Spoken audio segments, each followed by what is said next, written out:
Merci d'être de plus en plus nombreux à ce petit déjeuner. Aujourd'hui, on va parler des familles franco-américaines. Je dois vous faire un aveu, c'est pour moi le petit déjeuner le plus difficile. Hein, d'abord parce qu'on va parler de fiscalité américaine. Voilà. Donc accrochez-vous. Leigh sait qu'elle doit parler lentement, voilà, et puis on aura d'autres conférences où on pourra reprendre des sujets, puisque mon objectif, c'est que tout ce qui a été écrit dans les slides de Leigh que vous recevrez, à un moment ou un autre, vous ayez tout compris. Donc il faudra qu'on s'y reprenne. Donc je vais, Bertrand Savouré, notre président, donc, est empêché, donc je voudrais remercier Leigh Alexandra Bacha, qui nous fait l'honneur de venir faire une présentation le jour de la fête nationale aux États-Unis, hein, voilà, le 4 juillet. Hein. Tous les cabinets sont fermés jusqu'à lundi.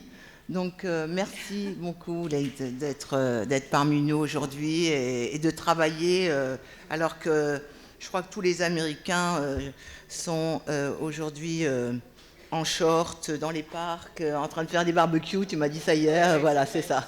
Voilà. Donc merci beaucoup, merci pour ça. Leigh est donc attorney dans le cabinet McDermott, Will and Emery, hein, c'est ça? Oui, c'est ça. MWE de Washington. Voilà, donc vous aurez, comment dirais-je, ces coordonnées avec les slides par la suite. Voilà. Merci encore, merci beaucoup, et merci encore pour ce special day d'être là avec nous. Voilà. On va attendre 2-3 minutes parce que Maurice est parti me chercher le fil, puisque je n'ai que 4%, ça n'a pas chargé cette nuit sur mon iPad, donc voilà. Voilà. Et voilà. Du coup, je vais donner la parole à Laure Toury pour nous dire quelques mots. Oui, bonjour Laure Toury. Laure Toury, rédactrice en chef de Solutions Notaires Hebdo, des éditions Francis Lefebvre. Nous sommes très heureux d'être partenaires depuis septembre dernier des petits déjeuners de DIP de la Chambre des notaires de Paris, car nous avons à cœur de soutenir ce type d'initiative pédagogique et très utile à la pratique. Alors, c'est la raison pour laquelle vous retrouverez dans nos colonnes l'essentiel des interventions de ce matin. Et puis, en attendant, dans quelques minutes, nous aurons grand plaisir à écouter Caroline et donc son invitée, Leigh Alexandra Bacha, nous parler des outils, mais aussi des pièges. Ça, ce sera le point névralgique, des pièges de la planification d'une succession franco-américaine.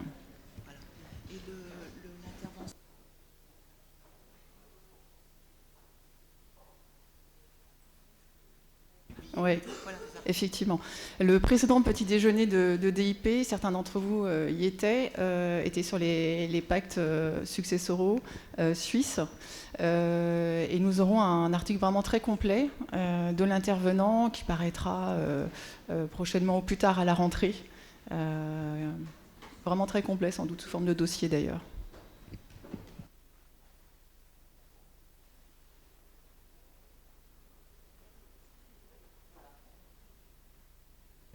Ok, donc je laisse maintenant la parole à Leigh. Voilà. Bonjour à tous, merci pour le bienvenue, merci. Okay, we are here on the 4th of July, U.S. independence, and we, in the U.S., have you, the French, to thank for that, for assisting us in ousting the British and overcoming them in 1776. And today is the day that we celebrate that occasion. So for that, I thank you very much. Why does the U.S. love France? Well, France gave us many things to be thankful for. From Louis Vuitton, L'Oréal, and Hermès, we gave you Elvis, Presley, not Costello, and you gave us Johnny Hallyday. You also gave us the Statue of Liberty, which stands for freedom and friendship. We have many things in common. They often say that the Americans and the British are divided by a common language. the US and France sometimes have clashing legal systems. And that is what we're going to examine today. And it can get very complex, and I'm going to try to keep it at a fairly high level because it's a bit difficult to understand the US tax concepts, but I will try to simplify them so that you can walk away with a little bit better understanding of the problems of meshing a French estate plan, French investment decisions, and French life of a married couple with what happens if one of them is a US person. And I say US person because there's different definitions depending on whether it's income tax you're talking about, gift tax, estate tax, or this thing called the generation skipping transfer tax. So we have many taxes in the US. I'm happy to say we do not yet have a wealth tax, which I know you are trying to minimize a bit, and have been successful with that recently, so congratulations on that. There are 142 French individuals living in the United States right now, and it's estimated there are about 100,000 US persons living in France right now. That seems a bit low to me, but who knows who's reporting on the census. Some of the highlights for what is different between the US system and the French system include the following. France is a national system for taxation, for example, and in the US, we not only have the federal, whether it's tax law or general laws, but also those of the 50 states and the District of Columbia, where I practice. So you overlay that and it gets more complex. So think of the states similar to a provincial tax that you might have in Canada or also in Switzerland. In a sense, there are some similarities. France, as you know, is a civil law jurisdiction. The US is a common law jurisdiction, with the exception of Louisiana. Thank you for selling that to us, by the way. Really appreciate that. France has succession planning. The US has estate planning. Just a bit difference in terminology. Again, as you know, pardon me, France has an inheritance tax based on the relationship of the transferor and the transferee. The US does not have an inheritance tax. However, there are some states that have an inheritance tax. However, at the federal level, the US imposes the tax on the donor, whether it's a donor during life or the decedent at death.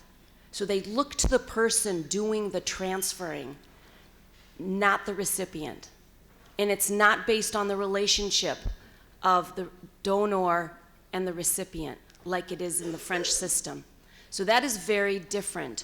So when we're speaking of some of these exemptions and so forth, other than in the context of a spouse, it does not matter in the US to whom a donor gives a gift at life or at death.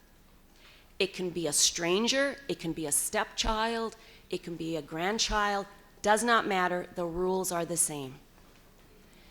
And then you have the spouse.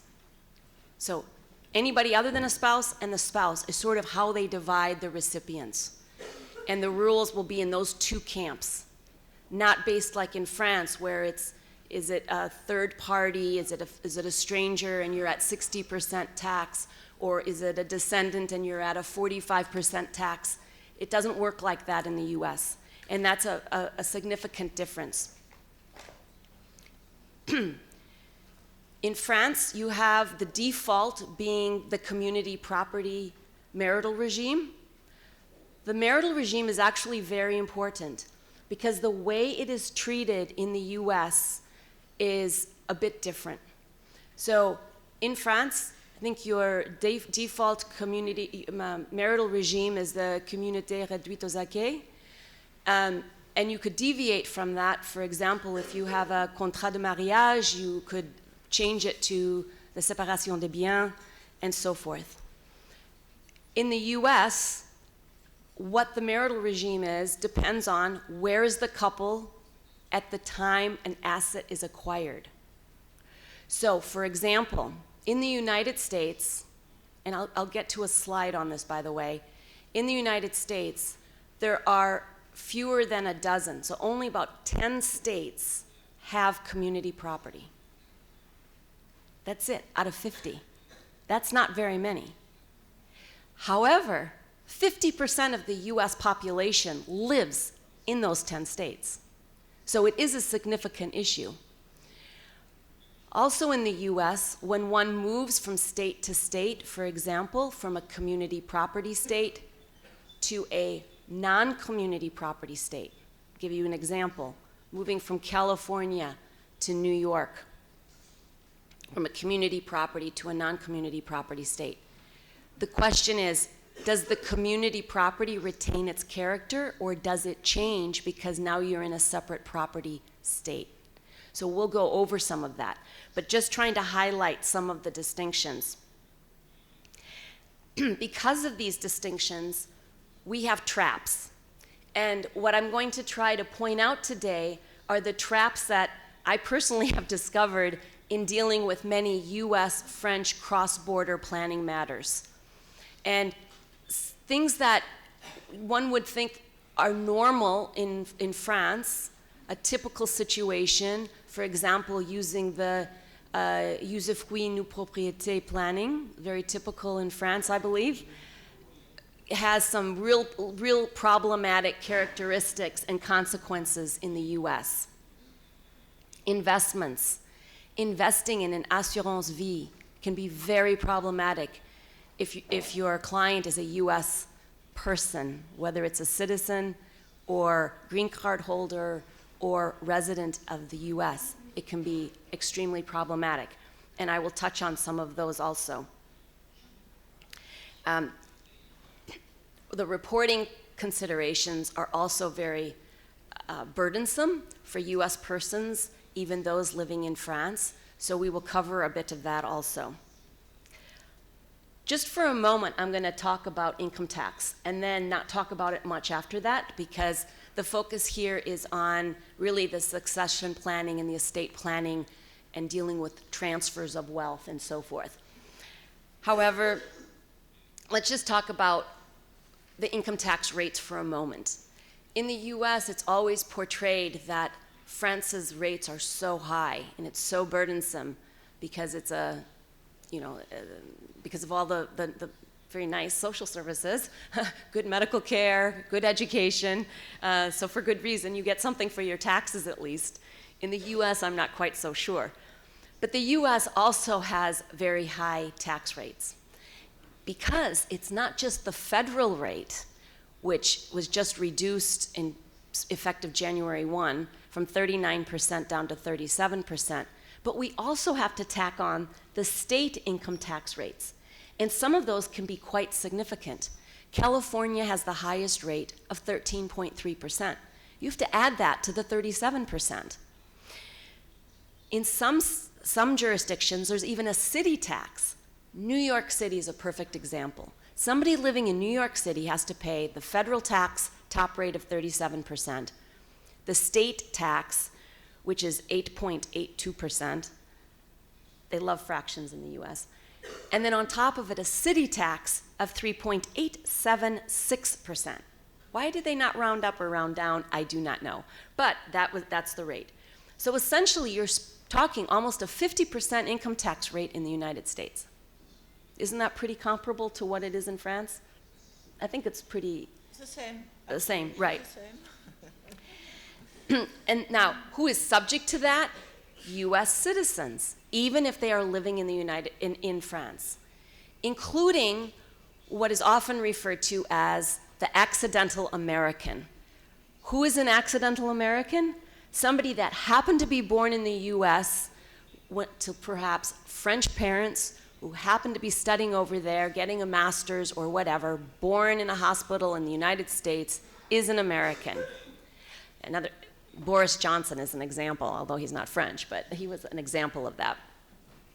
So forever, that individual is a US citizen and is subject to these rules I'm talking about as a US citizen, including income tax forever unless they expatriate. And that's a whole nother, if you ever have me back for another petit déjeuner, I will talk to you about the US exit tax and how to expatriate from the United States. But that's for another day. The capital gains tax rate, also not too dissimilar from the French capital gains tax rate. It's 20% plus the state income tax rates, which again in California is 13.3%. And on top of it, to pay for what's called Obamacare, at least it used to be called that, it's now called the Affordable Care Act, is another 3.8%. So essentially you're talking a 30% capital gains tax rate in the US for US persons. It's not that low. I mean, we're talking high rates of tax. Now, let's contrast that with a non-resident alien. Non-resident alien is the terminology that the US uses. I know it may sound a little strange calling somebody an alien, but anybody who is not a US income tax resident or a US citizen is a non-resident alien for income tax purposes and is not subject to worldwide taxation in the US. That individual is only subject to US income tax on US source income. If they're working there, they probably are living there and they're going to be subject to worldwide taxation.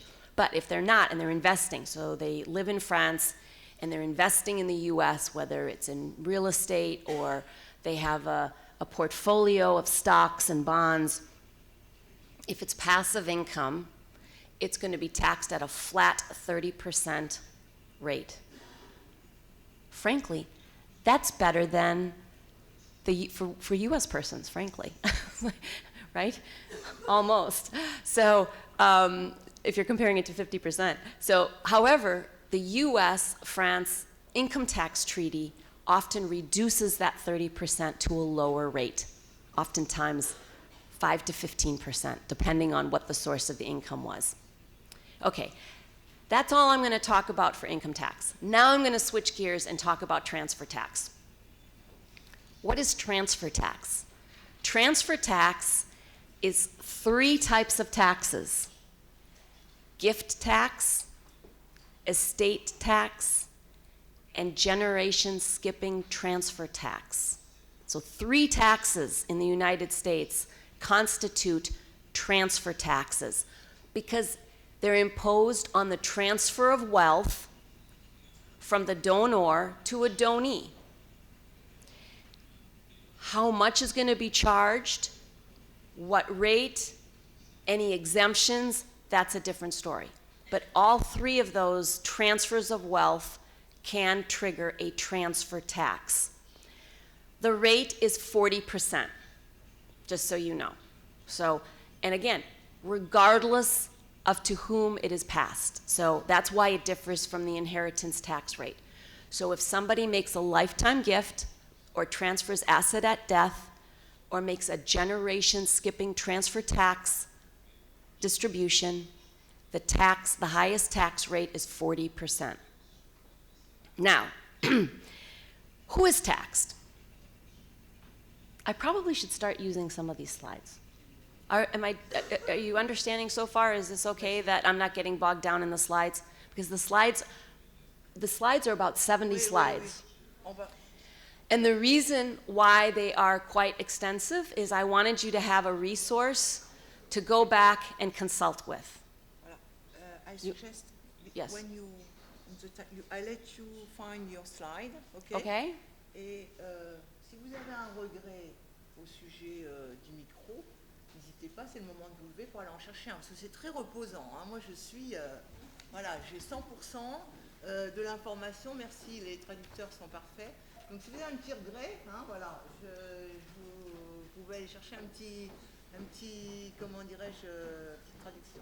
C'est pareil. Voilà. Moi, je vous admire, hein, vous êtes tous comme okay. toi, Jérôme. Hein. On a le truc, c'est très pratique. Hein. Merci. And just out of curiosity, does everyone have these slides available, or you will have them available? No, not before. Okay, afterwards. Okay. Otherwise, you wouldn't even show up here and listen to me. You could just read the slides, right? That's a joke. Okay. All right. So, who is taxed on, subject to transfer taxes? U.S. citizens, no matter where they live in the world, are always subject to U.S. transfer taxes. Doesn't matter where the asset is, doesn't matter if they live in France, if they live in Bangladesh, it's irrelevant. A U.S. citizen is always subject to U.S. tax. That is a huge difference. There's only the U.S.'s concept of taxation based on citizenship is unique to the United States and Eritrea. Those are the only two jurisdictions in the world that tax based on citizenship. Everyone else taxes based on, if you are resident in that country, then they're subject to tax often on a worldwide basis, but not always. Sometimes it depends on, they have some unusual laws, such as remittance basis taxation in England and all of this. But in France, if you are resident in France, you will be taxed on a worldwide basis, right? Okay. But if you are a French citizen, not resident in France, you're not subject to tax by France, except on French situs assets. So the US is very different from that. So a French person living in the United States, a French citizen living in the United States, is not subject to French gift or inheritance tax on a gift or an inheritance, except for what he or she still has in France, French situs assets. So it's very different. How does the US tax if somebody's not a US citizen? This other category called a US domiciliary. Okay? That's a concept in US tax law that is for somebody who is tax resident for transfer tax purposes. Different than income tax test, which is a green card test, a substantial presence test of 183 days, totally irrelevant for this discussion. So forget about what the rules are for determining income tax of a non-citizen. This is based on intent, the intent of the person we are looking at. What does he or she feel? It's a very amorphous, fluid, hazy, subjective test. So as an advisor, as a lawyer, how do I advise a client and say, well, are you domiciled in the US or are you not domiciled in the US? Because it's going to be a determination that ultimately you have to prove to the IRS if the IRS were to challenge it, and prove that person either is not US domiciled or is US domiciled. Sometimes it's preferable to be US domiciled, by the way. It's not always a bad thing. But oftentimes one tries to avoid being a domiciliary of the US, because if somebody is domiciled in the US, then just like a US citizen, they're taxed on a worldwide basis. Let me give you an example. You have a French citizen who's living in the United States, marries, let's say, an American, has children going to an American school, not the Lycée Rochambeau like my children went to, and is working there, is involved in the community, joins clubs, has their financial advisor in the US, not in Paris, and so on and so forth. Well, that person, looking objectively at those facts, looks like they intend to stay in the US if they're taking all these actions to integrate into US life. If they are US domiciled, now when they die, all their assets in France, the villa in Spain, their account in Switzerland, all subject to US estate tax. So it's very important to determine one's domicile. And it's not the same concept as you have in France, right? In France, isn't it based on residency? So if you are French resident, you are going to be subject to worldwide inheritance tax. C'est vrai? Yeah. So it's, again, different concept. So I've listed a few.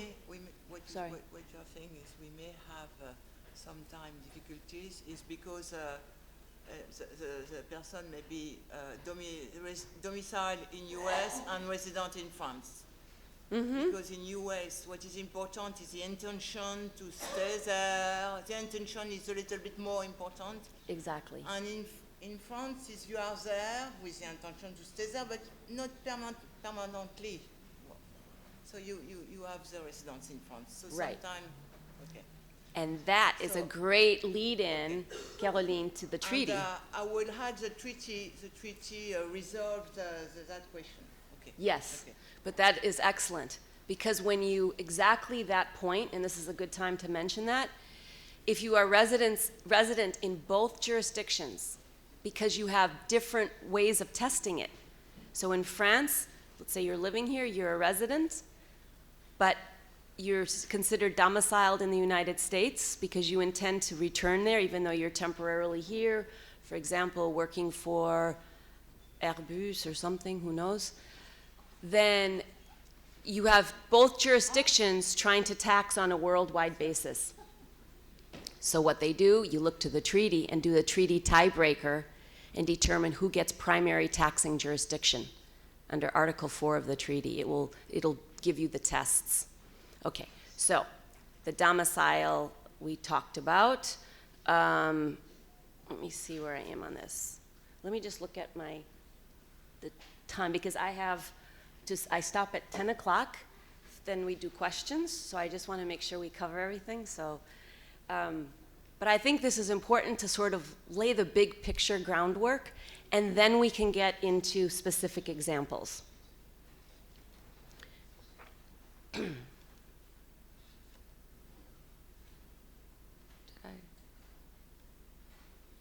Not sure, that's on page 16. So let me jump ahead. Okay, so now let's talk about some of the rules and how they're taxed. So let me start off with how someone is taxed if they are a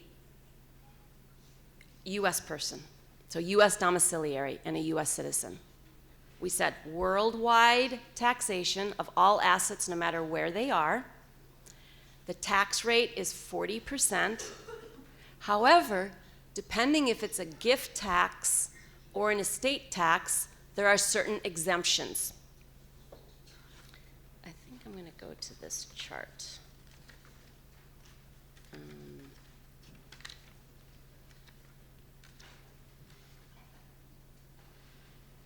Okay, I'm going to jump ahead just to show you this. Maybe the gift now. Huh? Okay. Did they not do the chart? Hold on. Whatever. There it is.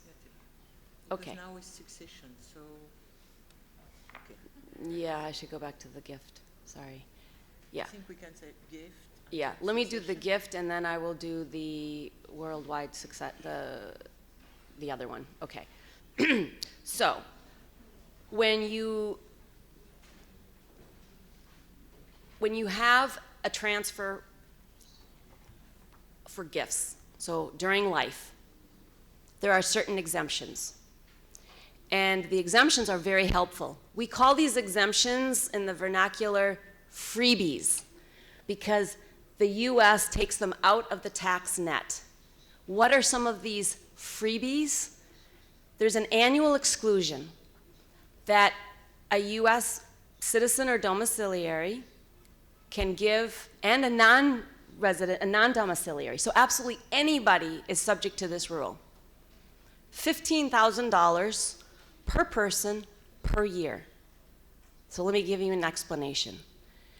We have a French person, a French citizen living in France, and he's going to give cash out of a bank account in the United States.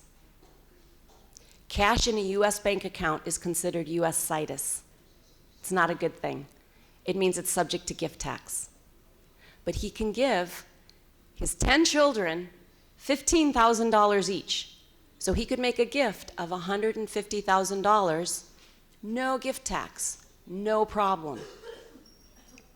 What if he gives it to his, we won't do employees because that's other issues. He gives it to his friends.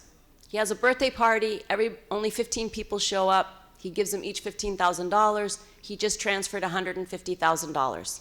Is that fine? Yes, it's fine, because that $15,000 annual exclusion freebie applies per recipient without limitation to the number of recipients every single year. So on his birthday, if he starts this tradition, every single year he could give his 10 friends $15,000, and there's no US tax. Now, if he's actually living in France and he comes to the US for his birthday and does this, he may have French tax, right? Because he's subject to French gift tax. So he may have a problem there, but we won't get into that because we're focusing on the US at the moment. But you can see that even though something may be exempt in the US, there may still be taxation in the other jurisdiction, and vice versa. So for example, let's say you have a US citizen living in France who gives the 100,000 euro exemption to a child. No French tax, but this is a US person. The US person can only give $15,000 a year. That's exempt.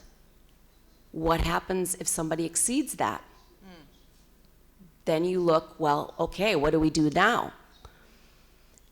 If the person is a US domiciliary or US citizen, guess what? They can fall back on this very, very large exemption amount of $11,400,000. Yes, you heard correctly. It increased under, hard to say President Trump, but President Trump, Tax Cuts and Jobs Act at the end of 2017, effective 2018, the exemption amount, which used to be, when I first started practicing law over 30 years ago, it was $600,000. We were thrilled when it went up to $1 million. On doit préciser que cette exonération de 11,4 millions s'applique si le donateur est domicilié aux États-Unis. Oui, ou c'était une américaine. Voilà. Une citoyenne, oui, aussi. Citoyen Oui, exactement. Maybe you can, So, that's a person that exceeds that $15,000 because gave the 100,000 euros to the child here in France.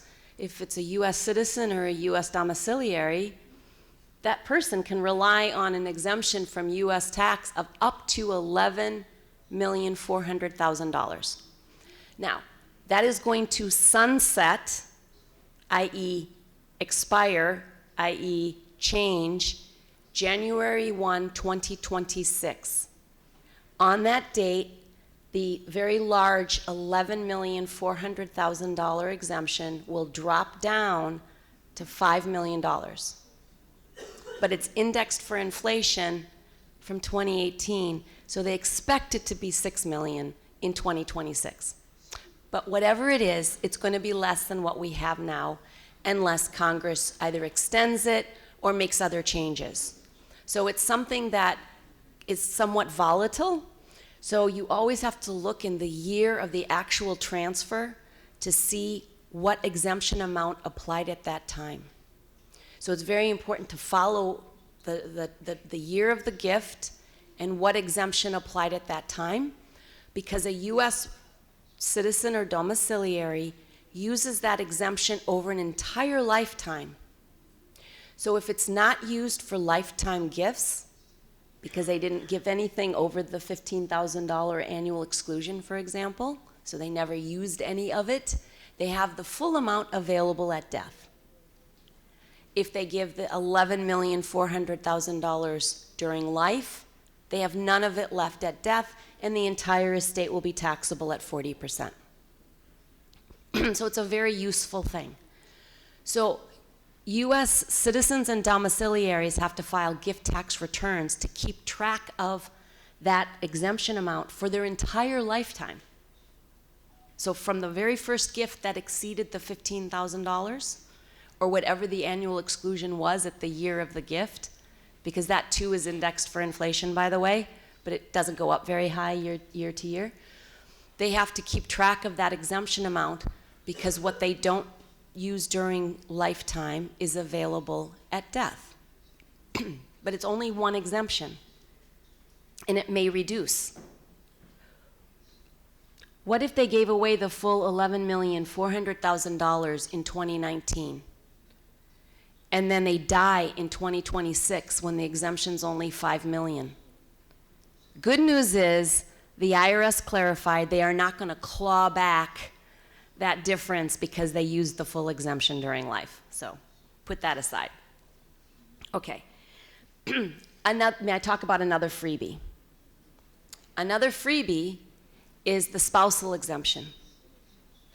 So if anybody, US citizen, US domiciliary, non-citizen, non-domiciliary, makes a gift to a US citizen spouse, again, nationality is important. It's nationality that counts. If the spouse is a US citizen, no tax. Even if it's $1 billion transfer, there is no gift tax on that transfer. If a French citizen, French resident dies and leaves a $50 million property in the United States to a US citizen spouse, no tax. It's an absolute no taxation for assets passing to a US citizen spouse. So that's a huge, powerful tool. So you can shift assets, no problem. You can go from one spouse to another. You don't have to worry about potential gift tax. You don't have to worry about your marital regime. You can just do it. Here's the trap. If the spouse is not a US citizen, the limitation is $155,000 a year. So instead of $15,000 that you can give to your neighbor, your friends, your children, your grandchildren, your stepchildren, your friends, doesn't matter, to a spouse, they increase it. They say, we're going to be nice to you. We'll let you give to your non-US citizen spouse $155,000, because you may want to be a little more generous with your spouse than you do with your children, grandchildren, and friends. So they give you, and that's also indexed for inflation, so it changes. Est-ce que je peux faire le petit résumé sur les donations? D'accord, oui, Okay. s'il vous plaît. Je pense dans les regards. Voilà. Donc, je fais un résumé et Leït va me corriger s'il n'est pas bon, hein, si c'est pas bon. Hein. D'accord? Oui, Caroline, elle a mis son micro. Voilà, merci. Donc je fais le petit résumé avec Leït, parce que tout ça c'est un peu compliqué. Leït m'arrête si c'est pas bon. Nous avons donc ce qu'ils appellent une exclusion, qui est une exonération spécifique. Je peux commencer par ça ou c'est pas bien? Oui, d'accord, c'est ok, ok. Qui est une exonération spécifique de $15 000 par an par bénéficiaire, c'est un minimum, quelle que soit la nationalité et le domicile du donateur, pour autant que ce soit taxable aux États-Unis, bien sûr, et quelle que soit la nationalité ou le domicile du bénéficiaire. 15 000 euros. Nous avons 150 000 euros par an pour un dollar, oui bien sûr, 155 000 $ par an pour un conjoint non américain. Oui. D'accord? Ensuite, si le donateur est domicilié aux États-Unis, on peut avoir une exonération jusqu'à 11,4 millions de dollars pour les enfants ou les tierces personnes. Je vais venir au conjoint après. Qui. Pour n'importe qui. D'accord? Ce 11,4 millions de dollars, c'est comme chez nous, c'est-à-dire que ça s'applique sur les donations et les successions. Par conséquent, si on les a utilisés sur les donations, ils seront imputés et on prendra le solde pour la succession. Toujours si le donateur est domicilié aux États-Unis et que le conjoint a une nationalité américaine. dans ce cas-là, il n'y a pas de limite. L'exonération est totale. On dépasse le plafond des 11,4, on peut aller... voilà, il n'y a pas de limite. Et si le donateur est domicilié aux États-Unis et que le conjoint est de nationalité française, pas de nationalité américaine, bon, nous, dans les familles franco-américaines, donc nationalité française, dans ce cas-là, il y a une taxation. Alors, jusqu'à 155 000 dollars, jusqu'à 155 000 $, comme je vous l'ai dit tout à l'heure, on a le droit à cette exonération spécifique, donc il n'y aura pas de fiscalité. Et au-delà de 155 000 $, pour un donateur domicilié aux États-Unis au profit d'un conjoint de nationalité française, Oui. par exemple, si on donne au-delà des 155 000 $, c'est... Oui, c'est le donateur est domicilié aux Aux États-Unis. États-Unis, Et là, l'exonération de 11,4 va s'appliquer millions. également aux conjoints Ouais. de nationalité française. Oui, exactement. Va s'appliquer également aux conjoints de nationalité française. Oui, parce que les c'est à domiciliés aux n'importe qui. États-Unis, et donc les 11,4 vont s'impliquer aussi.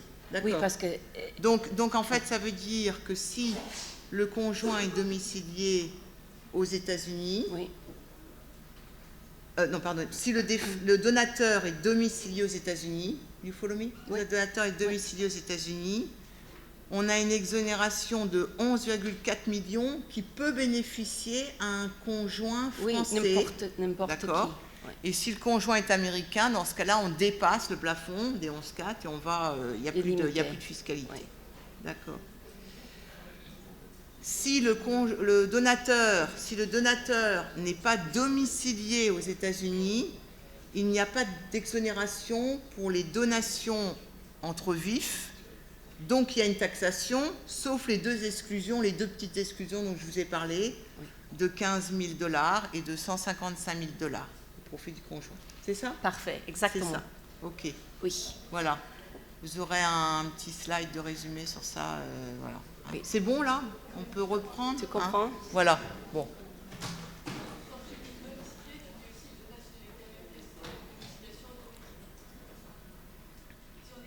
C'est difficile de... Yes. Yes, it is. It's the same.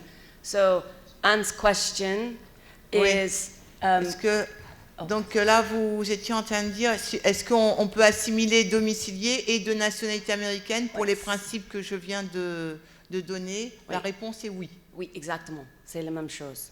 D'accord. Okay. Just to be complete, there are 2 more freebies. Again, applicable to anybody, meaning U.S. citizens, domiciliaries, non-domiciliaries. Unlimited educational expenses, if paid directly to the education, the institute, for example, the university or college, and unlimited medical expenses if paid directly to the provider of those services. No gift tax. So what that means is you can exceed the $15,000 for transfers to a child, let's say an adult child. You can pay for the adult child's medical care, unlimited amount, even if it hits $100,000, $200,000, no limitation. Same thing for education. As you know, we may have heard, education in the United States generally is not free. It's very expensive. And therefore, I think that's the only sort of relief that parents have if they're paying very high tuition for their child. If they exceed any of those freebies, you then start chipping away at that exemption amount, and then ultimately we'll have the 40% tax. Let me use a quick example. Let's say you have a French father living in France, and his daughter enrolls at New York University. So she's going to go to NYU. She's an adult, so she's over 18, and she's living in the US temporarily, going to the university. He buys a car for her because she's going to have to get to and from visiting friends and all of this. So he buys her a car in the United States for $30,000. He pays her $50,000 university tuition. He pays for her apartment in Brooklyn, call that $25,000 a year. And he transfers funds from a US bank account because it's more convenient. He opened up a US bank account and he can do a transfer from his account to her account and gift her $1,000 a month for spending money. So you add up all of these things, except the tuition, that's free. No problem for the $50,000 tuition. But all of those other things, if they total over $15,000, father back in France has a US gift tax liability. And he's not US domiciled.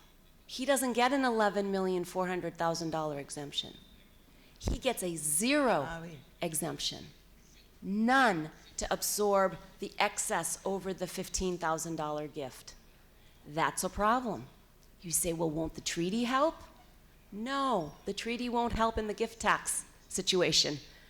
So giving cash in the United States, physically in the US from account to account. Now, if he had done a wire transfer, that'd be a different story. That's not a loophole, but a way around that. But if it's in the United States, it's a problem. And transfers of tangible personal property in the United States, such as a car, would be a problem. And therefore, he'd have a problem. So things that people just do in the ordinary life, a parent taking care of a child, sending them off to school and helping pay for their expenses, can put the parent in a real tax bind in the United States. So you have to be quite careful in some of these items. Okay, let's go to the estate tax. I now would like to switch strictly for that. So we're off of gifts now, and now we're talking estate tax. This is a nice comparison chart showing the U.S. estate tax on which they're calling impôt sur les successions américains, for U.S. citizens and domiciliaries, like we've now defined, versus somebody who is a non-citizen, non-domiciliary, which is the reason why the abbreviation is NCND. You will see that in some, if you ever read U.S. articles, and sometimes they reverse it and say NDNC, same thing. So a citizen, an American, is taxed on a worldwide basis, but has an $11,400,000 exemption. Anything over that is taxed at 40%. If they live in a particular state in the US, they will also have up to 16% state estate tax. Not all states have an estate tax, so they're not, it depends where they live. New York has an estate tax, and it kicks in over at about $5 million. So New York doesn't give the full $11 million that's exempt from federal tax. They start taxing at assets over $5 million, or once somebody hits $5 million. So it's a lower amount. And the rate goes up to 16%. So where somebody lives or where the property is makes a difference. So if a person owns property in New York, you're going to have up to 16% tax. If they own property in Florida, 0 tax at death. Property in California, 0 tax at death.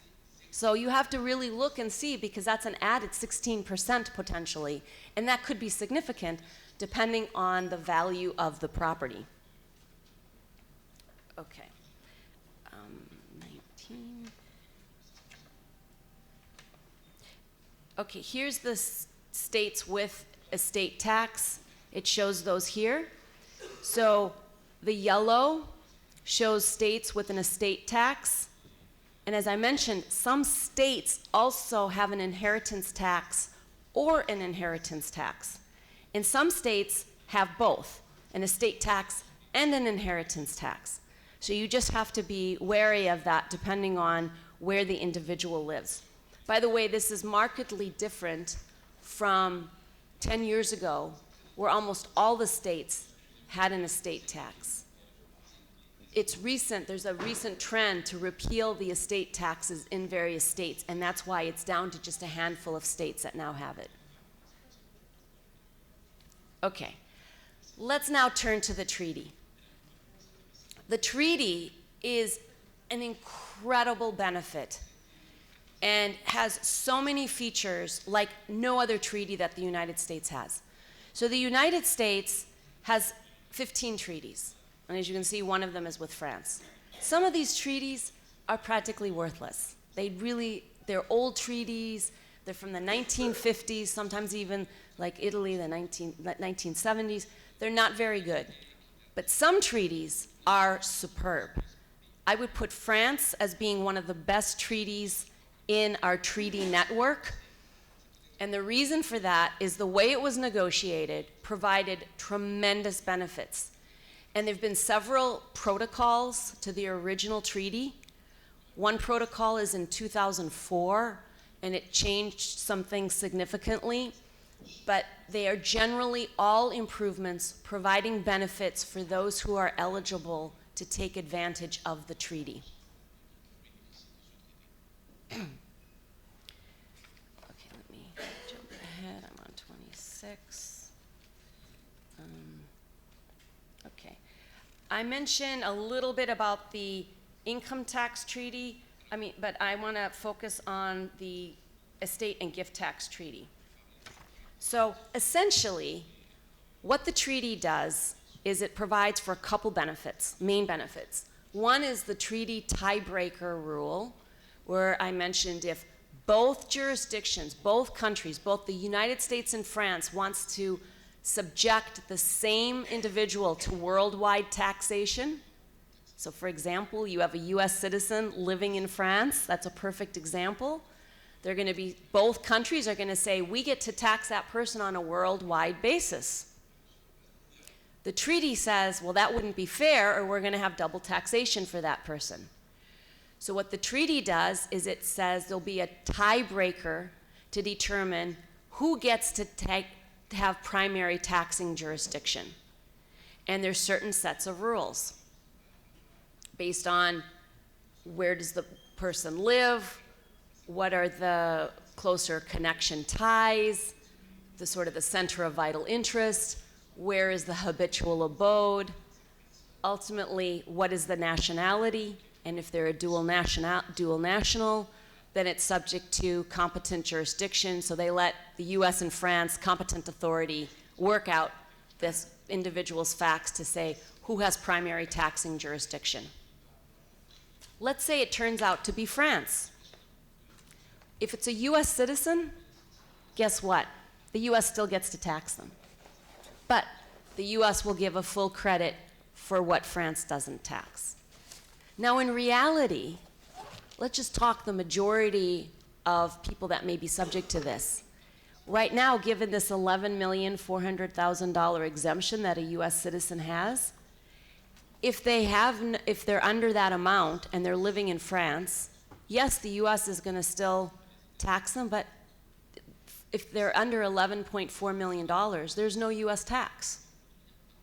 And if they're living in France, they're not living in a state, they don't have any of that state tax of 16%. So as a result, it may not be that significant, but when it drops back down to 5 million, okay, well now it's significant again. But there will be a crediting system.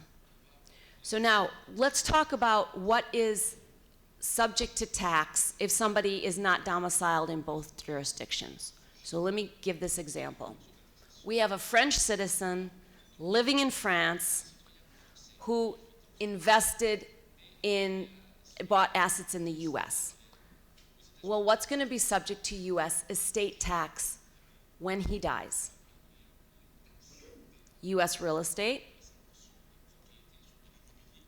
normally US stock, but the treaty says no, no, no, no. We're not going to tax the stock in Apple, Google, AT&T, which is a US corporation, to a French citizen.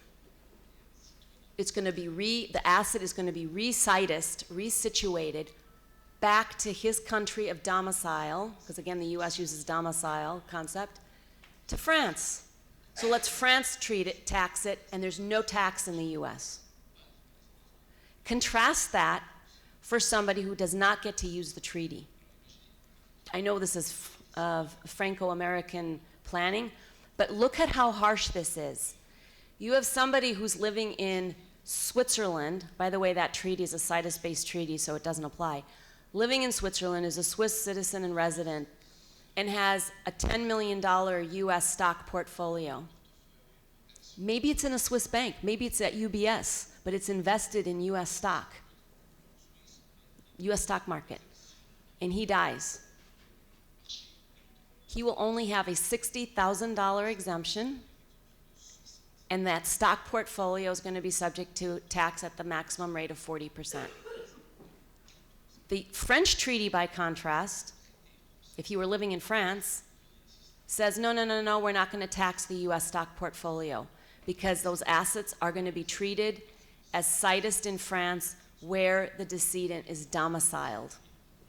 So it's a domicile type treaty. All assets pretty much will track where the decedent is domiciled, except for US real estate and US situated tangible personal property. So the large art collection sitting in the Manhattan apartment, that's going to be subject to US estate tax. And if there's a business that's being carried on in the US. So there's a trade or investment business and they own stock in that business, that will be subject to US estate tax. But everything else is going to be exempt. That is a marvelous feature of this treaty. Okay. Je vais faire un tout petit résumé. D'accord. Et puis on reprend après. D'accord. Et j'aimerais qu'on parle du cas typique aux États-Unis. Oui, d'accord. Je vais avancer. Le cas typique aux États-Unis, et les planifications, voilà. Hein. Bon, je reprends le temps que Leith trouve les slides. Hein, un petit mot au niveau de la Convention. Donc, comme vous le savez, dans la Convention, on peut très facilement avoir un conflit positif, si je puis dire, de domicile, c'est-à-dire que les Américains considèrent que la personne, le défunt, était domicilié aux États-Unis et les Français considèrent qu'il était résident en France. Donc, vous utilisez dans ce cas-là la Convention franco-américaine et on trouve la réponse à l'article 4. Lorsque la personne est considérée comme étant domiciliée dans les deux États, on va s'attacher au foyer permanent d'habitation. Lorsqu'on a un foyer permanent d'habitation, ce qui peut être le cas, je l'ai vécu et je vais vous dire comment on a réglé ça, dans chacun des États où on n'avait pas vraiment un foyer permanent d'habitation dans les deux États, eh bien le domicile est considéré comme étant dans l'État contractant où cette personne avait les liens les plus étroits, ce qu'on appelle les intérêts vitaux, les intérêts vitaux.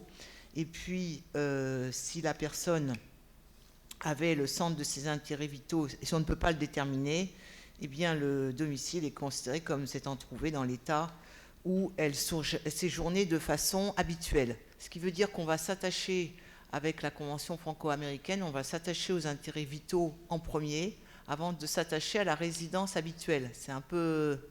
c'est pas français, ça, si je puis dire. Hein, voilà. Donc, et puis, si elle séjournait de façon habituelle dans chacun des États contractants, ou si elle ne séjournait pas de façon habituelle dans aucun d'entre eux, son domicile va être, se trouver dans l'état de la nationalité. Donc voilà pour les règles. Donc moi j'ai eu un cas de figure où la personne était de nationalité américaine, famille, très basée aux États-Unis, très reconnue aux États-Unis, très assise sur le plan, on va dire, économique, et qui vivait en France, dans un petit château près de Paris, qui était a priori sa résidence secondaire, mais qui d'un point de vue français était devenue un peu sa résidence principale. Donc on était dans un conflit et positif donc de domicile. Les enjeux étaient assez importants et puis on a joint à la déclaration de succession une mention expresse de 2 pages pour déterminer en fait que cette personne avait ses intérêts vitaux aux États-Unis, où les sources de ses revenus étaient aux États-Unis.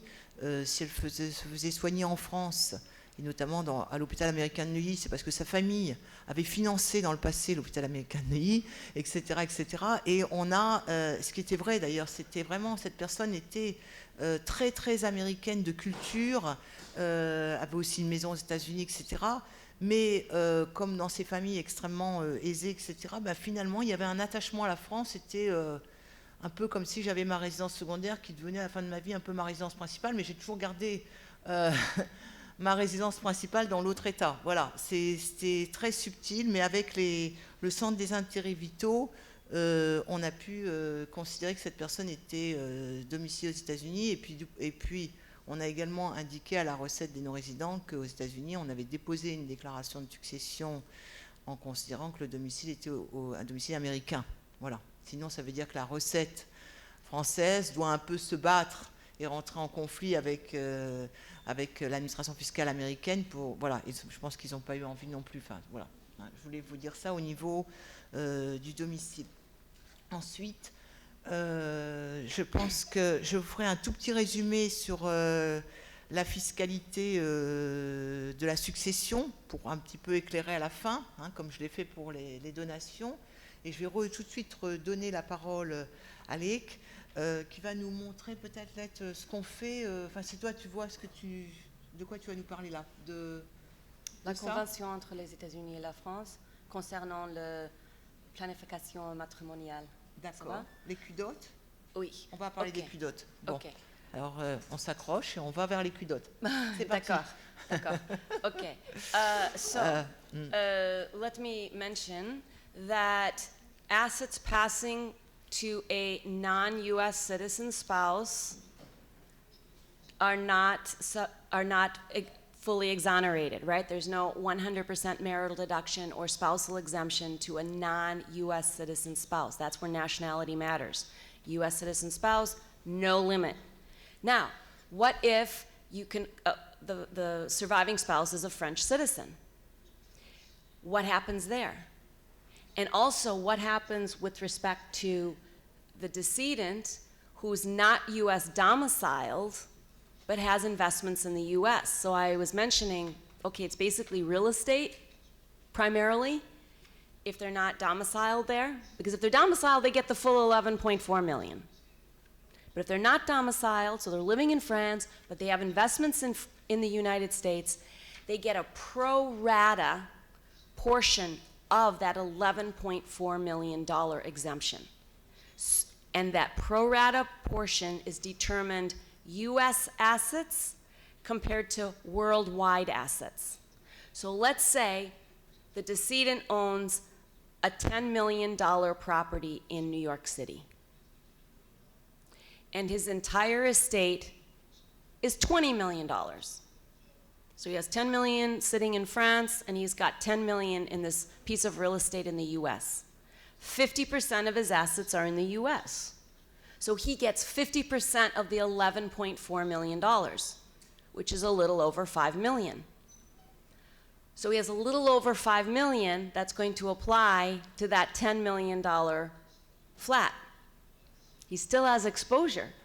He still has some potential tax there. So what does he do? He leaves it to his wife. His wife's not a U.S. citizen. What does he get? The good news is, under the treaty, he gets another $11.4 million full amount marital deduction for the assets passing to the non-U.S. citizen spouse. So if he leaves it to her, he won't pay any U.S. estate tax. That's good news. That's a huge benefit of the treaty. So there are many advantages, but they're so fact specific. The U.S. exemption amounts always change, a client's assets change, and how do you determine the pro rata portion at death? You'll have to disclose the worldwide assets.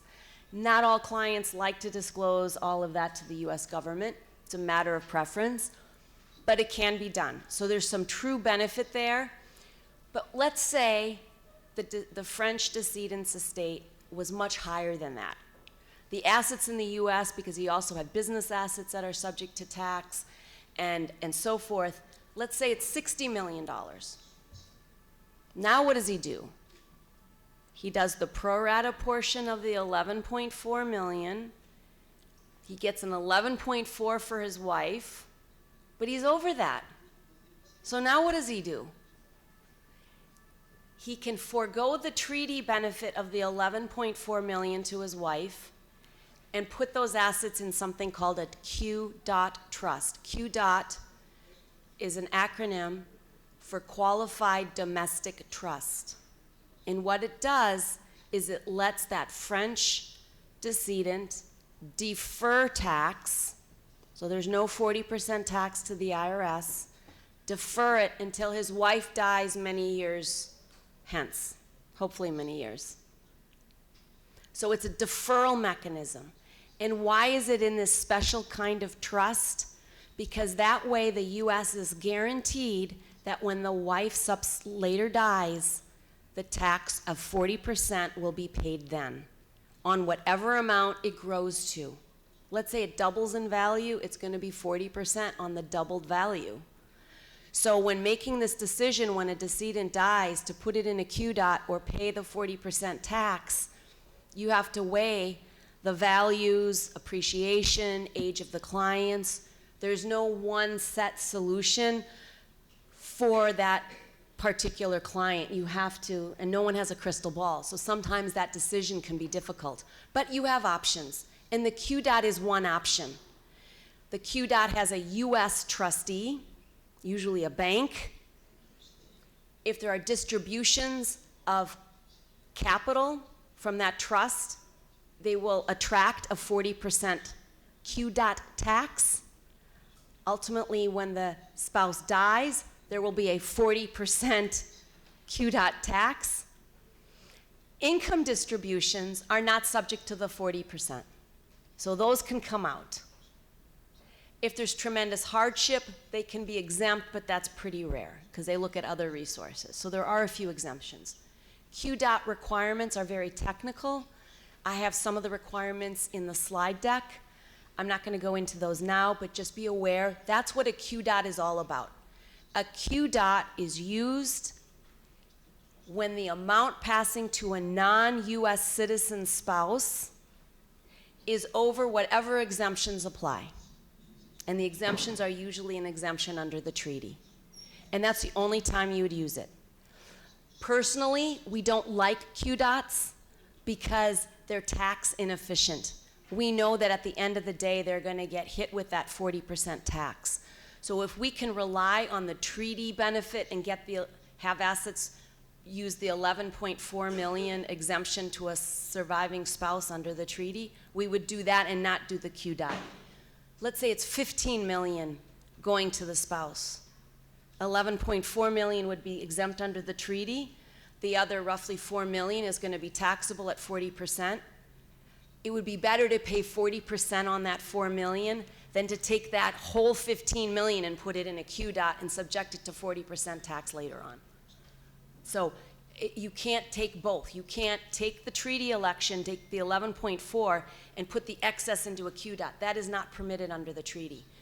So it's very technical how you actually apply the treaty benefits, but they're tremendous benefits, especially now with this $11.4 million exemption. So with that, is it okay now for me to switch and use some examples? If I can go into a few examples. All right. All right. This was just the chart, the map of what states are community property states. As you can see, they are almost all on the West Coast because of the Spanish influence, and that's the reason for that. The East Coast, there are no community property states. The ones that are sort of checkered, those are, which are Wisconsin, Tennessee, and Alaska. those are community property by election. So you can elect into community property if you have a community property trust in Alaska, et cetera. Just to give you that background. Okay. One of the things I want to really mention, because it might impact you as notaires, is changing a marital regime. So if one has a separate property marital regime, let's say there was, that was the election under the contrat de mariage, and then for whatever reason, it is changed into community property marital regime. That can trigger severe problems for a couple where one of them is US domiciled, or both US domiciled, frankly, and one is a non-US citizen spouse. Can have terrible ramifications. Let me give you an example. Wife is a US citizen, and she's very wealthy. Let's just say she has $60 million of assets in the United States. She marries a Frenchman. They're married, they have a prenup because her parents insisted on it. Daughter, you don't marry that Frenchman, he's gonna be off in 5 years, and he's gonna take you and take all of the family funds. So she enters into a prenuptial agreement, an international prenup that has basically a separation of property marital regime. Later on, they say, well, for forced heirship purposes or whatever, this was pre-Brussels IV, right? Pre-EU regulation on succession. There was often the recommendation sometimes to change the marital regime to a community property marital regime, and then didn't that override forced heirship for the children? Okay, so that sometimes was recommended. And they say, okay, we're happily married, we've been married now for 20 years. We're gonna switch our marital regime to a community property marital regime. The problem with that scenario is the wife is now deemed, who's a US citizen, subject to US gift tax, is deemed to have gifted half of all of her assets to her husband. He's a non-US citizen.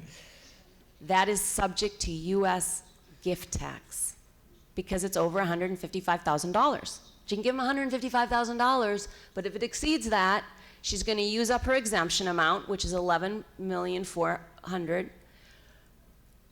However, anything over that is subject to the 40% tax. Now, I had this exact example where the client came in, and this was her fact pattern. She had already changed her marital regime, and we did not have an $11 million exemption. The exemption was $600,000, and the assets were significant. She had a very bad tax problem. Not only the gift tax issue. So you have paid the tax? You have to pay the tax? She has to pay the tax. Okay. However, she didn't like the result, and so if it doesn't come, right, anyway. Bottom line is, the second problem is, now she's deemed to have the income from her husband's assets.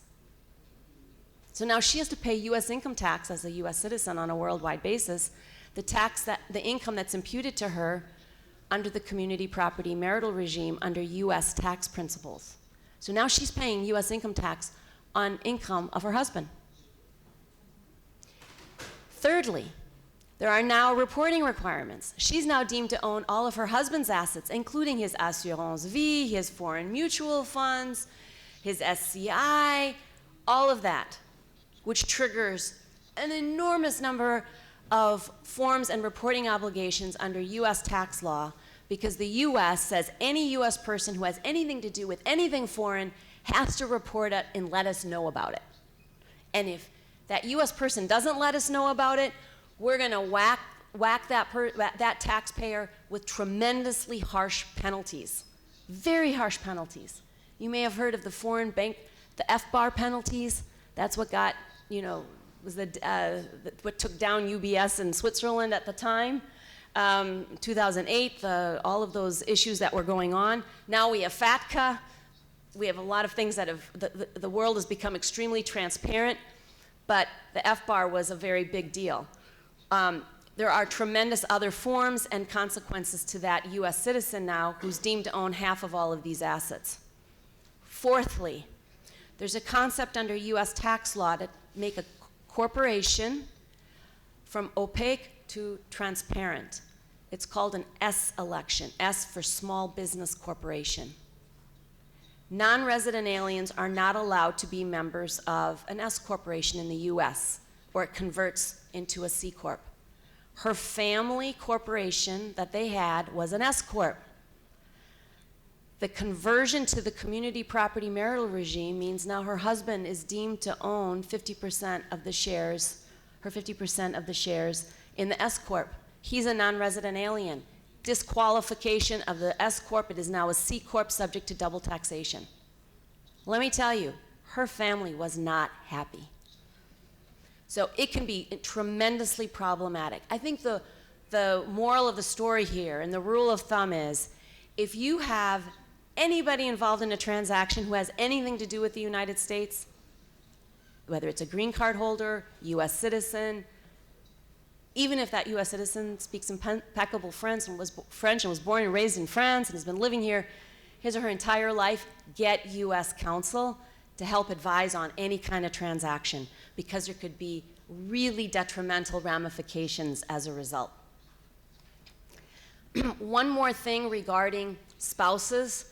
It's very easy for, in the general manner, to do things jointly, right? When people get married, they want to combine things, have maybe a joint account, buy property together, and so forth. That too can be really, really detrimental if one of them is a non-US citizen spouse. Why? Because you have to trace everything. You could have a deemed gift. If the non-US citizen spouse is pulling out of that joint account and the US spouse made the contributions of the salary in there, that's a gift. If it exceeds $155 that year, file a gift tax return. It's a real problem. So generally, when there's a non-US citizen spouse, we always say, keep everything separate. Sometimes there's exceptions to that rule, but that's the general rule. It just makes things much easier later on. Marital regime is important. If, let's say, they were married with a community property marital regime from the beginning and neither had many assets, that makes things easy. Everyone's deemed to own half anyway. So you don't have that triggering conversion problem and a deemed gift. So that can also be helpful if, let's say, you have two French individuals and they moved to the United States and they were married under a community property marital regime. It's 50-50. So that means if one of them dies, well, half the assets are already deemed to be owned by the surviving spouse, so there's less exemption amount that the decedent has to use. So community property can be very useful. But if they move to the whole East Coast, they don't have community property. But several states, which are up on the slide, do recognize it. But once they come into the state, they'll let the former community property remain community property, but then as soon as the spouse is starting to work for a US company and is there for 5 years or 6 years, those assets are all going to be separate property because they accrued while in a separate property state. So it's very tricky in the US. It varies on state to state. As couples move, they may retain community property, but they may also be acquiring separate property, so you have to look throughout the marriage. It can be a little convoluted. Please. Juste une petite question à ce moment-là. Quand on est soumis à un régime de communauté et qu'on va dans un État qui applique la séparation de biens, automatiquement on passe en séparation de biens quand on arrive dans cet État? Non, en général, non. On garde son régime d'origine? Ça, c'est pas clair. The assets remain community property. They don't really look at the whole regime. What happens is, but the US does respect community property regime, so that part is helpful, like federally.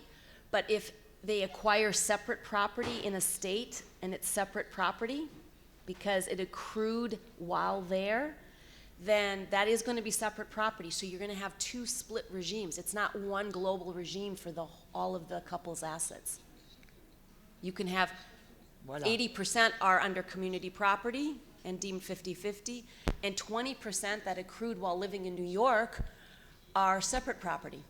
And then when they die, they have both community property and separate property.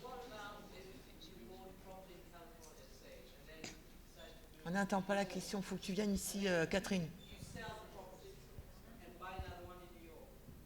Je sais pas quoi. If it originated from community property, it retains, you can retain it if you go to a state where it's permitted to retain it. It's complicated, I'm sorry. Yeah. Okay, so let me go through because we're going to be running out of time and I want to have opportunity for questions. Tout va bien. Voilà. So let me go through sort of a typical plan.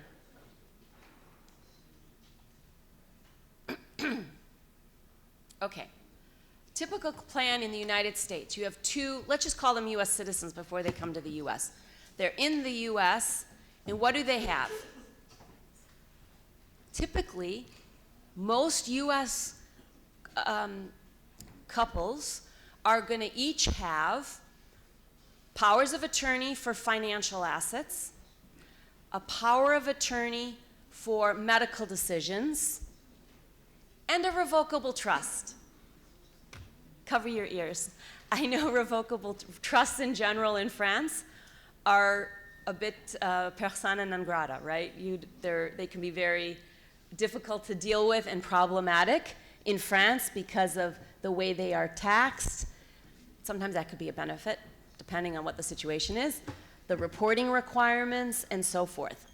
So as a result, but in the US, it's very, very typical. So the revocable trust is revocable by the grantor, and if it's a US citizen, they're usually the trustee, they're the beneficiary, they're the grantor, they're everything.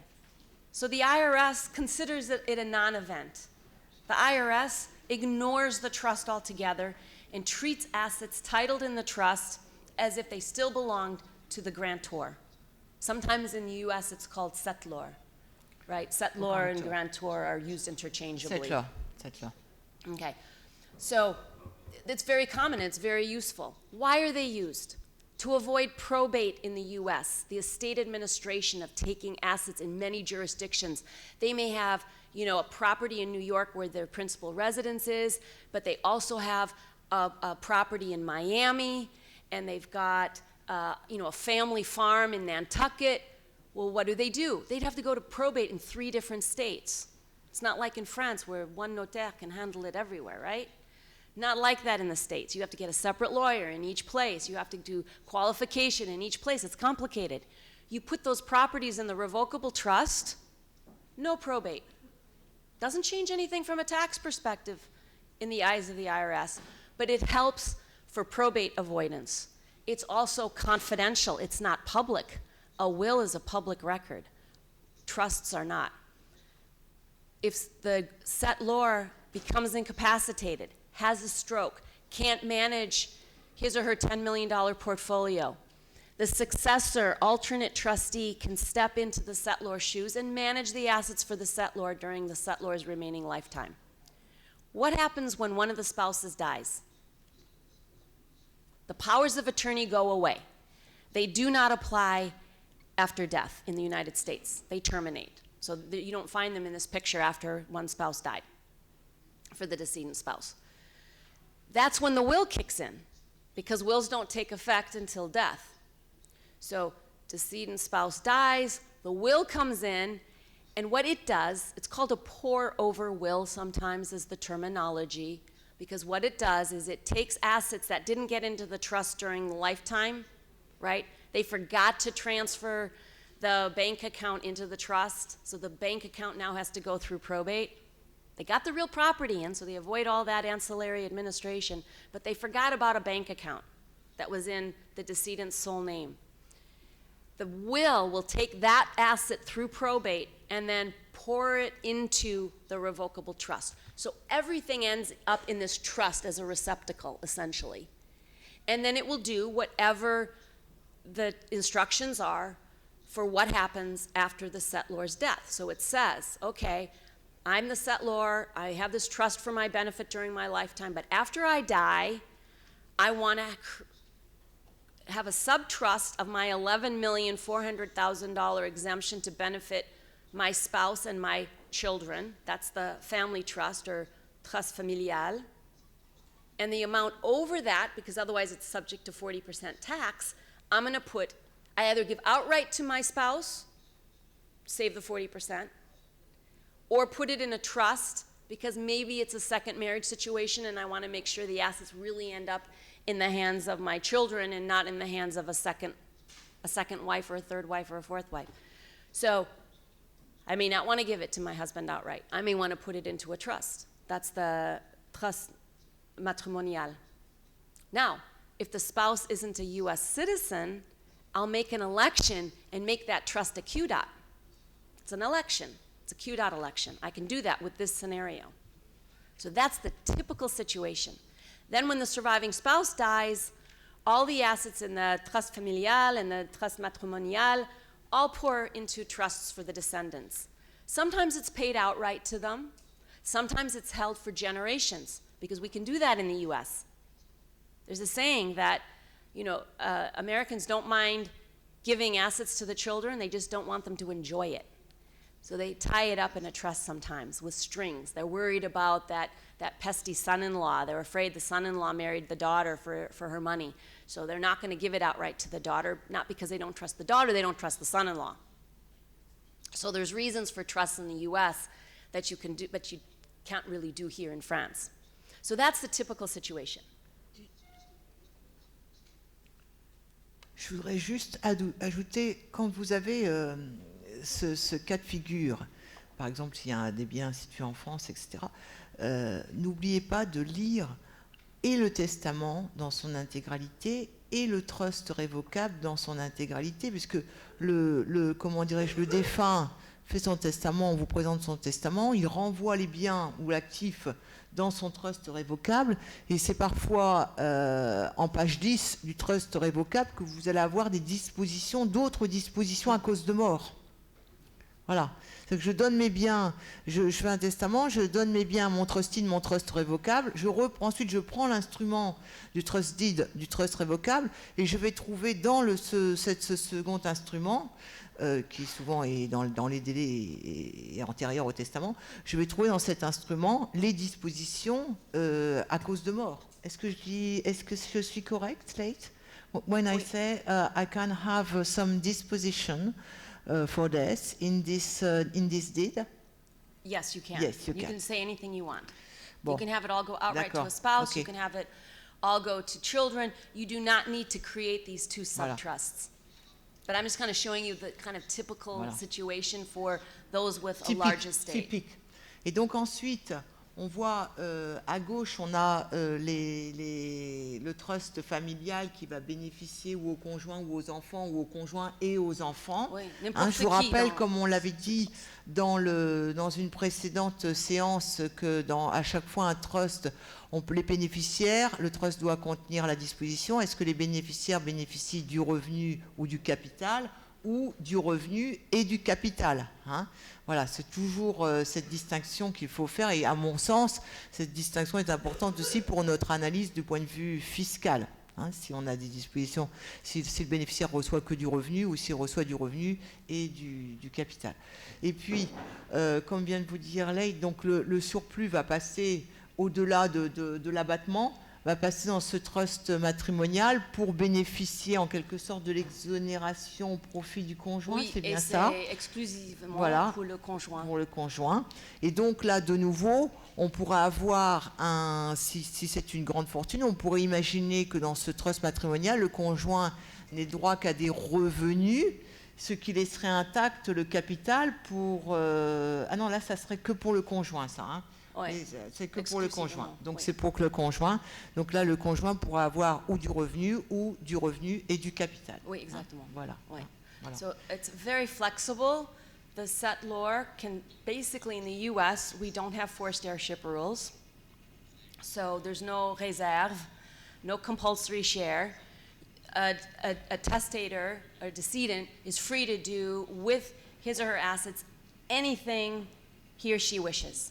So, but now there's one exception. you cannot disinherit a spouse unless you have a prenup. If you have a prenup, you can disinherit a spouse. If you don't have a prenup, you cannot disinherit a spouse. Every state in the US gives a statutory share to a surviving spouse. You can disinherit the children, even if they're minors. I know that sounds awful, doesn't it? Like, who would disinherit their minor children? But you can in the United States. But you cannot disinherit a spouse. So, unless the spouse waives it under a prenup. So it's permitted. But otherwise, freedom of testamentary disposition. Now, Brussels IV, let me mention that. So the EU succession reg is extremely helpful. Why is that helpful? If your client is a US citizen, as you know, the US citizen can choose the law of nationality, US law of nationality, and let's say he lives in New York, he can choose New York law to govern his worldwide assets and essentially avoid the forced heirship rules, right? So if he wanted to, he could give, because the majority of his estate, say he has a $60 million estate, he'll put 11 in the trust, the family trust, to benefit his kids. But the other 40 million, did I say 60 million or 50? What? Sorry, I lost track. Let's say he had a $60 million estate, he puts 11 million in the family trust, and the rest he wants to have qualify for the marital deduction, so he wants to give it to his wife. Well, under French law, right, you'd say, you can't do that. The forced heirship share, let's say it's one child, 50% has to go to the child. You can't give all of this to the surviving spouse. But we want it to go to the surviving spouse for tax reasons. Ultimately, it'll go back to the kids, right? But to qualify for the marital deduction, we want it to pass to the surviving spouse. So making that Brussels IV election and having the freedom to make this division based on what's going to make sense from a tax perspective is helpful. And now having Brussels IV effective in 2017 is a game changer. It has really significantly changed things. Now, if somebody is living in the United States with a green card, you have then the residency rule, so they could still elect that law. But then you have the renvoi and all that. Well, we won't get into that, but it's a very useful item. Now, let me just say, let's say that couple moves to France. Now what? What happens to the trusts?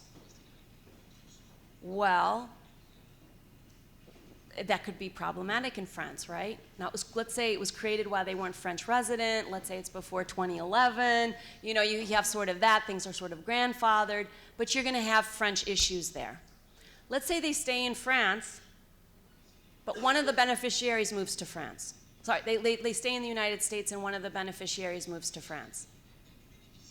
Is marrying a Frenchman, is going to live in France forever, and moves here permanently.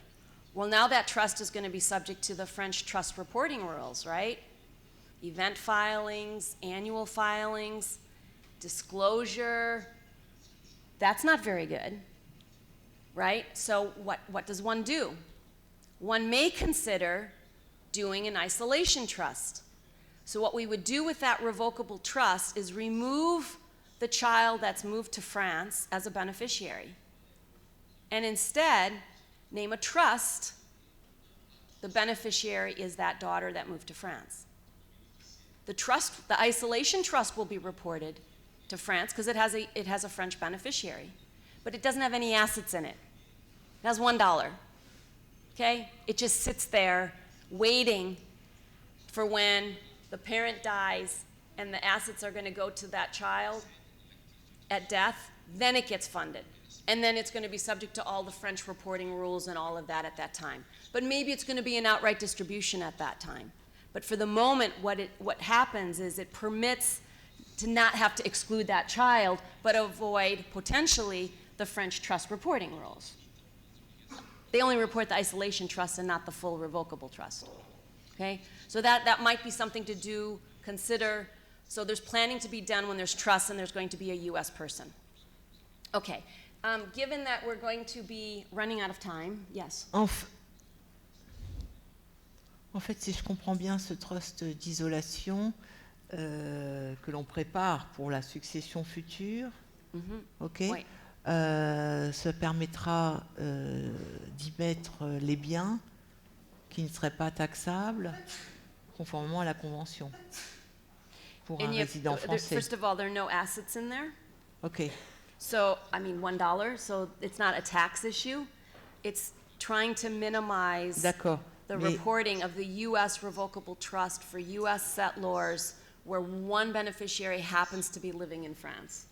Because if one beneficiary is living in France and is a beneficiary of that revocable trust, the whole trust has to be reported. So to minimize that, we substitute that D'accord. French resident D'accord. with an isolation trust. Donc, pour éviter les déclarations fiscales liées au trust, comment dirais-je, ces déclarations qui sont obligatoires en France, on va isoler cet enfant dans un autre Exactement. trust. OK. Mais que se passe-t-il au décès de son parent? On va alimenter ce trust d'isolation? There could be a distribution at death into that trust and then a direct payout to the daughter, let's say. So, first of all, under the treaty, if it's not French assets that are passing, under the treaty, when a U.S. citizen dies living in the U.S. and passes non-French assets to a French resident, there's not going to be French inheritance tax on that. So we're not looking at a 45% potential tax. There's going to be no tax because of the treaty. OK. So that part would be very beneficial. Okay. I would like to touch on a few other things just to make sure that we cover that, and that is usufructs, les usufruits. Very, very customary planning in France. What happens? Okay. The way they're treated for U.S. tax purposes is very different than how they're treated for French tax purposes. So in France, when the parent gives the nue propriété to the child and retains the usufruit, there's a gift tax component in France if it exceeds the 100,000 euro exemption to that child, right? They'll pay gift tax. But when the parent dies, the usufruit disappears, there's nothing in the parent's estate for that asset given, and the child now has the, pleine propriété, right? The child has the full value, and no French inheritance tax at that time. They paid gift tax on whatever the value was of the nue propriété portion. That's not how the U.S. treats it. The U.S. says, if parent gives something away and retains the usufruit, they didn't give it away. They have a string. They have une ficelle, and they can basically, they're still enjoying what they gave away, so they didn't really give it away under U.S. principles. And therefore, when the parent dies, the entire value at the date of death, even if it's 30 years from now, is subject to U.S. estate tax. That is not good. Here, you thought you got it out of taxation. Well, you did for French tax purposes, but if your donor and the usufruit holder is an American, you have a problem. Now, if the value coming in together with all other assets are under $11,400,000, maybe it's not such a problem. But if that 11 million sunsets back to that 6 million, and when the decedent dies, he has a $20 million estate, and 10 million of it is from this property that he thought he gave away, that's a problem. So you have to be super careful with the usufruit planning. Now, let me give you an exception. Let's say the parent, instead of retaining the usufruit, gave it to his wife. So he gave the usufruit interest to his wife and the remainder interest to his son. And then he dies. Completed gift, nothing includable in his estate. Now wife dies. She had the usufruit interest. Any inclusion in her estate? No, because she wasn't the one that created it. So that does work. So you have a different tax analysis and a different tax result based on the facts, who gave it, and who retained the usufruit interest. There's also issues of step up in basis, but I'm not going to get into that. They are in the slides, but I just highlight there's also what is once the child then receives the new propriété, what is his basis in that asset? And that's a function of, was it includable in the grantor's estate or not, or does he have a carryover basis, and so on and so forth. And that is discussed in the slides. The other thing I wanted to mention, because I think it's important, and that is to be aware that the Société Civile Immobilière, very common in France, right? To hold property and so forth, and especially before the Brussels IV, it was also used to help for foreign individuals to avoid forced heirship in France, right? Wasn't that a methodology to get around French forced heirship with real estate, if that's their only asset in France, was using an SCI, and then they can also have the various rights. The parent can remain the gérant and all of that. So it was very useful, very, very useful. For SCIs, they are considered a foreign partnership under US tax law. Now, there's a few exceptions. The taxpayer could do a check the box election to make it a corporation, but generally speaking, it's going to be transparent. It's going to be a flow-through entity. However, it triggers a whole slew of reporting requirements. And this is where it can be very problematic. So what if somebody has the new propriété interest in SCI shares? Do they have to report that? There's no clear guidance on it. Generally speaking, it should be reportable on an informational return. They don't pay tax on it because they don't have any income associated with it, but it should be reported on the Statement of Specified Foreign Financial Assets, the 8938. Because it's a foreign partnership, they have to every year file an 8865 in the United States, reporting that interest. Many don't think in terms of that because they own SCI shares, now they have a reporting obligation in the US. Very tricky. Failure to file it can be very expensive. And then also, if that SCI has an account here in France, depending on their ownership, percentage ownership in the SCI, they have to report that foreign account on the FBAR, the foreign bank account report. And if they don't, every violation is $10,000. So it can be a very expensive cost for missing that. The last thing I want to mention are les assurances vie. Why? Because in France, many financial institutions say, they tell their customers, invest in an assurance vie. It serves like as a wrapper. It's tax efficient from a French income tax perspective, right? True? The assurance vie. So the income that's earning in it, they don't pay current income tax on it. Not true for a US person, whether it's a US citizen or a green card holder. Very, very bad consequences. What generally happens is it doesn't qualify as life insurance under US tax principles, which also is taxed extremely favorably in the US. If you have a true US life insurance, let's say a life insurance policy, that's a true life insurance policy, the buildup within that policy also is not subject to US income tax. But most assurance vies are not going to pass the life insurance test that the US tax law requires, because and I have the rules in the slides, they're pretty complicated, but most assurance vies will not. We've looked at many of the contracts. You have to actually look at the contract, you have to apply the test, see if it passes. 9 times out of 10, the assurance vie in France does not pass the requirement to be a US life insurance, to be a life insurance policy under US tax law. And therefore, what happens?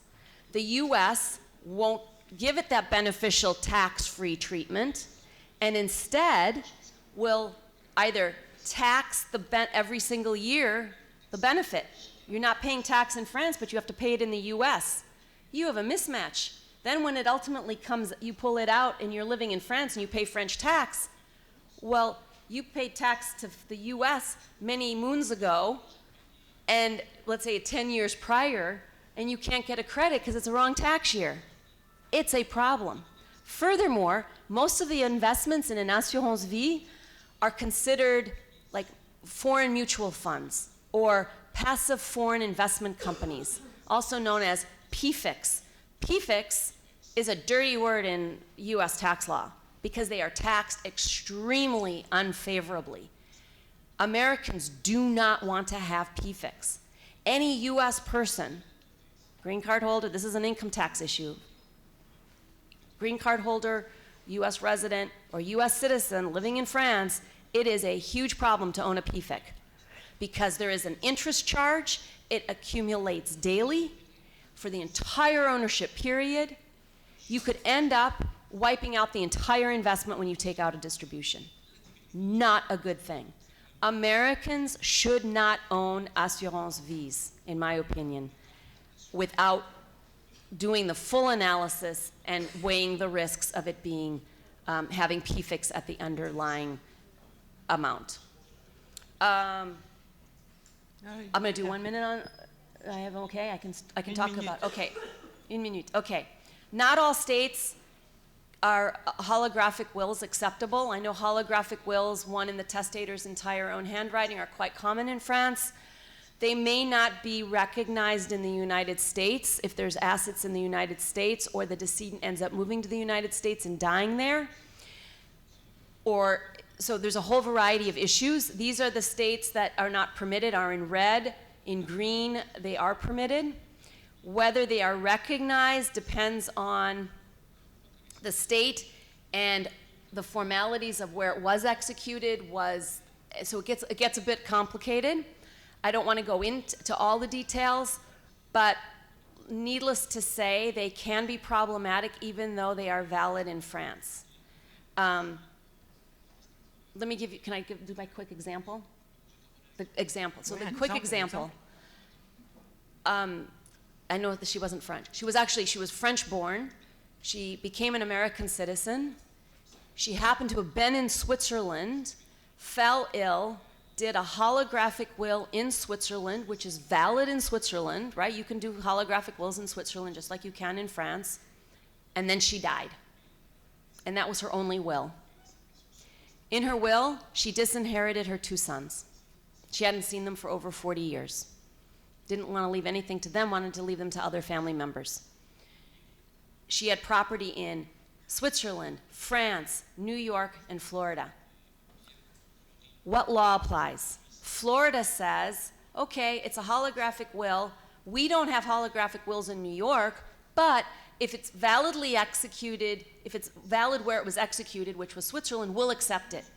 So New York applied that Swiss will holographic will to the New York property. Florida, by contrast, said, no, no, no, we don't accept holographic wills unless the person is domiciled where it was executed. If she's domiciled in Switzerland, Switzerland had forced heirship rules, and the assets would have gone to the disinherited children, overriding the will. So that was problematic. So if they say, well, the will isn't valid because she wasn't domiciled there, or the disinherited sons will get it, then she died without a will. Well, guess what happens if you die without a will in Florida? Your assets go to your children. So they'd end up with the disinherited sons.